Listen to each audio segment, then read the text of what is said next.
Sugar இருந்தால் அது symptoms என்ன இருக்குன்னா, பாலிஃபேஜியா நிறைய சாப்பிடுவாங்க, பாலிடிப்சியா நிறைய தண்ணி குடிப்பாங்க, பாலியூரியா நிறைய ஒன்றுக்கு போவாங்க. இவன் என்ன சும்மா சும்மா சாப்பிட்டுட்டு அலைகிறான் அப்படின்னா அவனுக்கு சுகர் அதிகமாக இருக்கலாம். சும்மா சும்மா ஒன்றுக்கு போயிட்டு வர வந்துக்கிட்டு இருப்பான். எனக்கு காசு கொடுத்தா போகிறாங்க, மற்றெல்லாம் எல்லோரும் இப்படி தான் போகிறோம், சும்மா தான் போகிறோம். இவன் போயிட்டு வந்துக்கிட்டே இருப்பான். தண்ணி பாட்டில் வச்சா போட மாட்டான், குடின்னு குடித்து தொலைச்சிருவான். தண்ணியை குடிப்பான், ஒன்று கடிப்பான், தண்ணி குடிப்பான், ஒன்று கடிப்பான். இந்த ரெண்டும் ஏன் 180க்கு மேலே உள்ள சுகர் வந்து யூரினில் வந்துடும். பிளட் சுகர் 180க்கு மேலே போகும்போது அவ்வளோ யூரினில் வந்துடும். யூரினில் வர்ற சர்க்கரையாக விழுது தண்ணி சேர்த்து இழுத்துட்டு வரும். அப்போ சர்க்கரையும் தண்ணியும் சேர்ந்து போகிறதுனால உடம்புல நீர் சத்து குறையும், ஆட்டோமேட்டிக்காக தாகம் வரும், தண்ணி குடிப்பான். உப்பு தண்ணி வந்தால் தண்ணி குடிப்பானு, சர்க்கரை தண்ணி வந்து தண்ணி தான் குடிப்பான். குடித்து சர்க்கரையாக போகும், சர்க்கரை தண்ணியாக போகும், எல்லாம் யூரினில் போயிடுமா. பிறகு நாங்கள் ரீப்ளேஸ் பண்ணுறதுக்கு எனர்ஜி வேணும்ல, பசி வந்துடும், போவான், என்னத்தையாவது இறக்கி பறக்கி போட்டு சாப்பிடுவான். இதுதான் அது நேச்சுரலாக இதான் நடக்குது உடம்புல. பாலிஃபேஜியா ஏகப்பட்டது சாப்பிடுவான், பாலிடிப்சியா தண்ணி நிறைய குடிப்பான், பாலியூரியா. இதை கார்டினல் சிம்டம்ஸ் ஆஃப் டயபெட்டிஸ். இப்படி உள்ளவனை நீங்கள் கண்டிப்பாக டயக்னோஸ் பண்ணிடலாம். இவனுக்கு சர்க்கரையாக தான் இருக்கும் அப்படின்னு சொல்லி நேராக போய் டெஸ்ட் பண்ணிட்டு வந்தால் தெரியும். இன்னும் சர்க்கரையிலே இருக்கும், வெள்ளையாக ஃபங்கஸ் வந்திருக்கும், பூஞ்சனம் வந்திருக்கும். ஏன் அதில் ஒரு 2-3 சொட்டு நிற்கும்ல தண்ணி யூரின், அதில் என்ன இருக்குது, சர்க்கரை இருக்குது. பிரெட்டை திறந்து வச்சா பூஞ்சனம் வளர்ந்துருதுல, அதே மாதிரி அங்கே பூஞ்சனம் வளர்ந்துருது. அப்போ ஊரில் எடுக்கும், வெள்ளையாக படிச்சுக்கிட்டு வரும். அப்போ சர்க்கரை கட்டுப்பாடு இல்லைன்னு அர்த்தம், கண்டுபிடிச்சிக்கலாம். இதுதான் கார்டினல் சிம்டம்ஸ், இதான் மெயினாக உள்ளது. மற்றபடி ஏசிம்டமேட்டிக்காக இருப்பாங்க, ஒன்றும் தொந்தரவே இருக்காது. தோள்பட்ட கையை தூக்க முடியல டாக்டர்பாங்க, பெரிய ஆர்த்ரைட்டிஸ் ஷோல்டர், அது ஒரு டிப்பிக்கல். 80% புதுசாக ஒரு ஷோல்டர் பெயின் வருது அப்படின்னா அது சர்க்கரை வியாதியாக தான் இருக்கும். அது போக இன்ஃபெக்ஷன், ரெக்கரண்ட் இன்ஃபெக்ஷன், திரும்ப யூரினரி இன்ஃபெக்ஷன் வரும் சிலருக்கு. லேடிஸ்க்கு யூரின் இன்ஃபெக்ஷன் அடிக்கடி வருதுனாலும் அதை நம்ம இன்வெஸ்டிகேட் பண்ணி பார்க்கணும். ஒரு மொனிலியாசிஸ், அவங்க ஜெனிட்டேலியாவில் ஃபங்கல் இன்ஃபெக்ஷன் இருக்கும், பூஞ்சனம் வந்து ஊரல் எடுக்குது, ஒன்றுக்கு போகிறதெல்லாம் ஊரல் எடுக்குதும்பாங்க.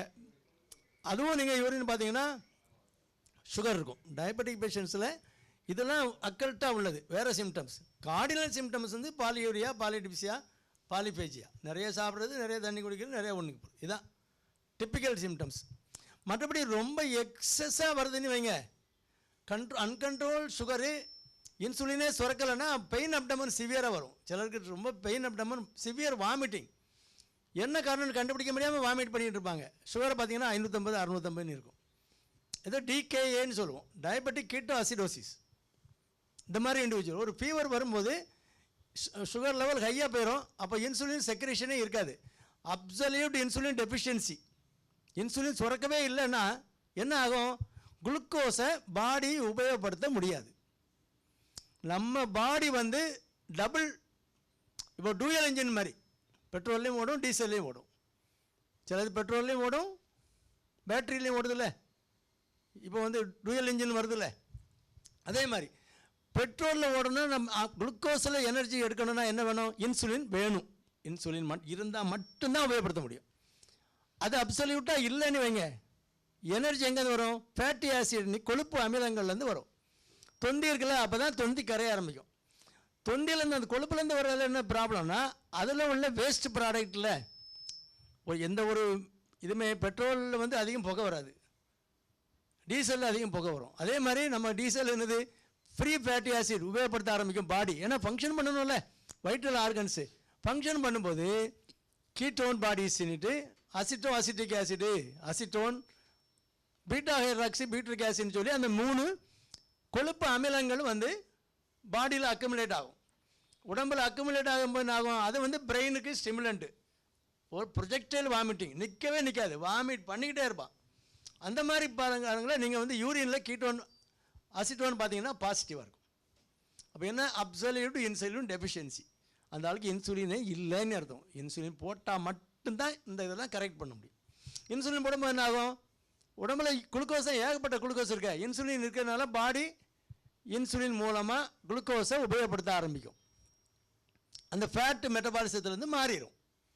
கொழுப்புலேருந்து எடுக்க வேண்டிய அவசியம் இல்லை. இன்சுலின் கரெக்டாக ப்ராப்பராக கொடுத்து குளுக்கோஸையும் கொடுக்கலாம். குளுக்கோஸும் கொடுத்தீங்கன்னா glucose will be utilised. Glucose வந்து உடலில் எல்லா எனர்ஜிக்கும் அதை எடுத்துக்கிட்டு இன்சுலின் எடுத்துக்கிடும். இதை எடுத்து ஆகும்போது ஒரு நாள் 2 நாளில் ஆட்டோமேட்டிக்காக வாமிட்டிங் குறையும்.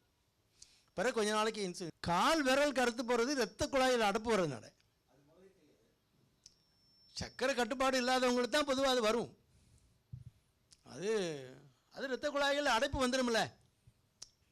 டயபெட்டிஸுங்கிறது நாட்டை ஒரு பிளட் குளுக்கோஸ் லெவல் ஹையாக இருக்கிறது மட்டும் இல்லை, இட்ஸ் எ வாஸ்குலர் டிசீஸு. எல்லா இரத்த குழாயிலையும் பாதிக்கும். அதனால தான் கண்ணு போகுது, கால் போகுது, கிட்னி போகுது, இருதயம் போகுது, மூளையில் பக்கவாதம் வருது. எல்லா இரத்த குழாயையும் பாதிக்கக்கூடிய ஒரு வியாதி.